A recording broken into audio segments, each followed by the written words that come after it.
Good morning, everyone. This is DailyChilli. I'm here in the park. This is episode number 50, and today I'm just gonna talk about keep fit and healthy. It's something that my dad always tells me to practice, not only doing exercise but also eating well,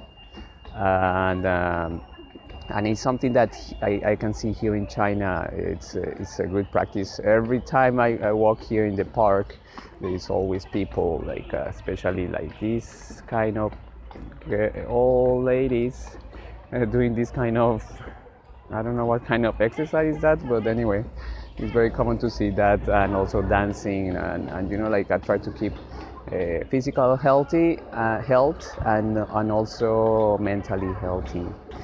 Okay, so today's sentence for my Chinese practice is 我觉得这种茶的无聊真的好. En español significa creo que este sabor de té es realmente bueno.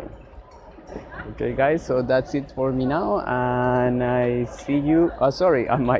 My daily password for my daily post is, I was gonna say flavor, but in español, sabor. Okay, see you guys. Bye.